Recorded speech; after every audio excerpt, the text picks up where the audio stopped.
This story was shared with me by a trucker when I was hitchhiking up north in our homeland. He picked me up on Route E105 in the Murmansk region, between Monchegorsk and Piroga. By that time, I'd been trekking for about 4 hours. It was getting dark, surrounded by woods, some kind of reserve, can't recall the name. Evening was setting in, and cars weren't eager to stop. If anything, they hit the gas as soon as they spotted me, like they wanted to get away quickly. And then this trucker, maybe out of pity, stopped about 100 meters ahead, leaned out of the passenger window, and shone a flashlight on me. The sun had already hidden behind the horizon, but it wasn't completely dark yet. Still, he kept the light on me the entire way as I walked up to the truck. I approached, he didn't open the door. We exchanged a few words, he gave me a suspicious look, and then, out of nowhere, he cracked a joke. I was tired, but this guy, he had this way about him, and, what's even more, the cabin of his Mercedes was warm. So, I chuckled at his joke initially out of politeness, and then genuinely doubled over in laughter. As soon as he saw that, he opened the door and said, "Get in." We hit the road, he glances at me, we talk about different things, and I even started getting a bit nervous. Then, out of the blue, he asks me what I'm doing here at this time. I tell him I'm trying to hitchhike to the Barrens, and I only got delayed on the highway because no one was picking me up.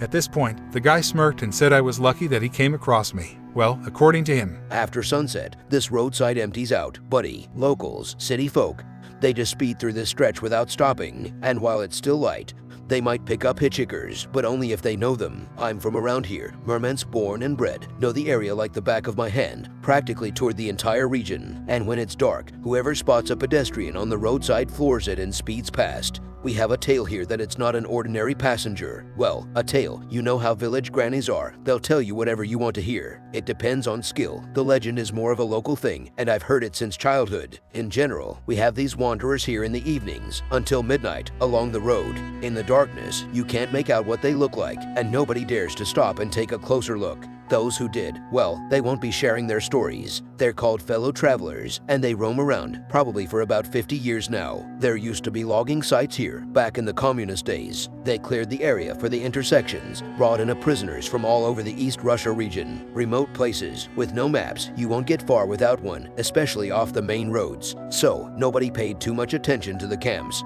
Where can you escape to from here? So, one day, they couldn't account for an entire shift at the sawmill. 12 people vanished without a trace, just like that. They launched a search party, pulled in Marines from the base, combed through the forest, and after about a week, they started nabbing them one by one. In the camp, these guys are tight-knit, but once they're free, it's every man for himself. So, they squabbled in the woods, scattered solo. 4 of them stuck together, 3 old-timers and a young lad. The young one, though, he was a tough nut, some party big shots kid, got in trouble for a joke, and daddy couldn't pull any strings. Had to sit for about 5 years, I think, but the rascals managed to talk him into it. The newspapers in the nearby cities issued a warning, like, stay out of the woods for mushrooms and berries, just in case. They plastered the area with division markings, and when they started finding them, people eased up. Well, not exactly at ease, the reporters and those who weren't directly involved in the search. There was a rumor, though, Ivan, they called it, that the solitary captives were telling creepy tales about the habits of these 3, the oldest troublemakers, and each story got scarier. When they caught the rest besides those 4, the cops were running around like they were on fire. You know what they call canned food in the camps. That's it. You get it now. The last one caught spilled the beans.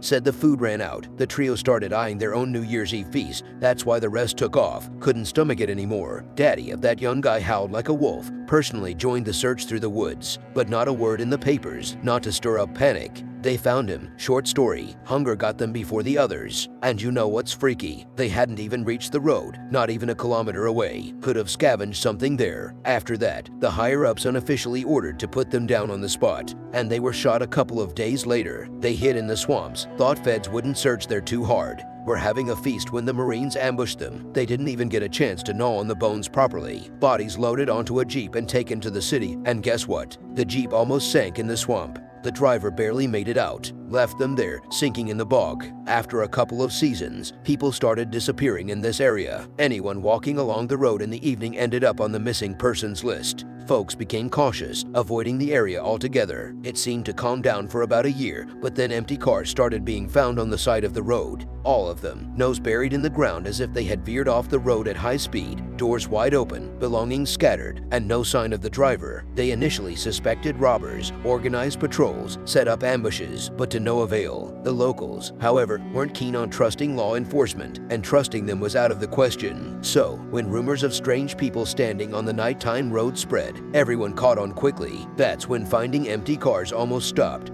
as no one would stop anymore. It still happens rarely, but those cars have out-of-state plates. Those who manage to pass through this eerie area tell stories. When the light hits their eyes, you can immediately see that they aren't human because their eyes shine like two saucers. The longer they go without food, the wider their eyes open. I did it to you to check. Another driver from Murmansk once accidentally stopped his truck at night. What saved him was that the cabin was high, and they couldn't reach the window right away, as he was about to roll down the window to talk.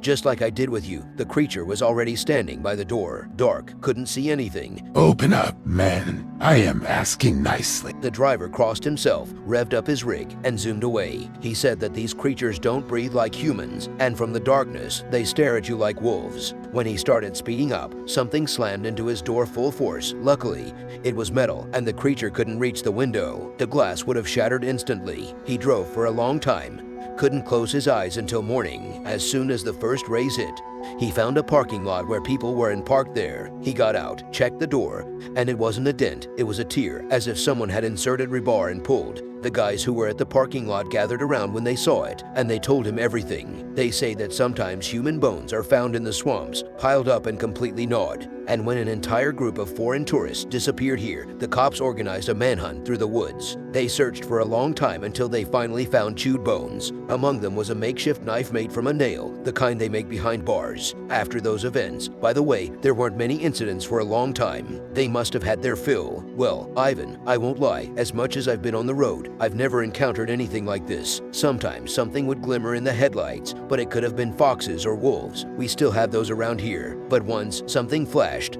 crossing the road, large, human-sized, but moving like an animal, maybe a wolf, or maybe one of those. Anyway, nobody's gone missing here for a long time, and no abandoned cars have been found in about 3 or 4 years. Either it's quieted down, or they're lying about it. One thing that scares me, if these creatures are for real, they must be starving by now. I listened to this guy, the cabin gently swaying, simultaneously battling sleep.